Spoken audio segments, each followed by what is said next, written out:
प्यारे दोस्तों मैं पोखरा सिटी चा नेपाल ते इत्थे खाना खान आया हलाल फूड क्योंकि इत्थे ज़्यादातर हराम मिलदियां चीज़ां ते होटल रेस्टोरेंट हलाल पोखरा हलाल फूड ते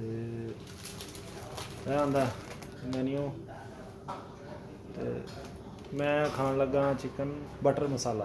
एहे रहा नहीं जाता, तड़प ही ऐसी है ना। नहीं नहीं सुके सुके सुके।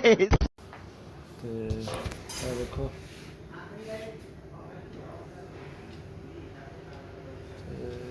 तुसी भी जो आओ इत्थे खाना खाओ ते खाना खाओ, बहुत मज़ा आता है खाना खाने का इत्थे। बहुत प्यारा होटल है, देखो लिखा हुआ पोखरा हलाल फूड।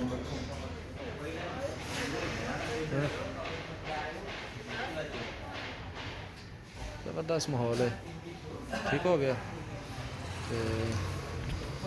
तुसी ऑनलाइन पेमेंट सारा कुछ कर सकते हो। तो मैं खाना खा के तुहाडे नाल मज़ीद तुहानू वीडियो अपलोड करदा, तुहानू विजिट करदा विखाना कि मेरी वीडियो का इंतज़ार करो। मैं तुहानू शाम नू ज़्यादातर चीज़ दिखावांगा, क्लब वगैरह देखा आपने लापरवाही का नतीजा है। तुहानू दिखाना इत्थे दा किवें दा माहौल है। इत्थे लोग बहुत अच्छे ने, बहुत ज़्यादा प्यार मुहब्बत करने वाले, समझा करो।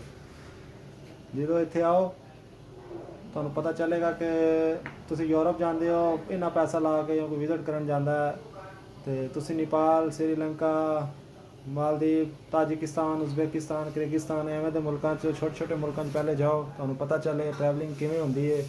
फिर तुसी वड्डे मुल्क नू छाल मारो। पहले छोटे मुल्कां दा देख ते लो ट्रैवलिंग हुंदी की है, की किवें दे लोग है बाहर, किवें जाके तुसी बाहर कुछ कर सकते हो, की नहीं कर सकते। ठीक हो गया।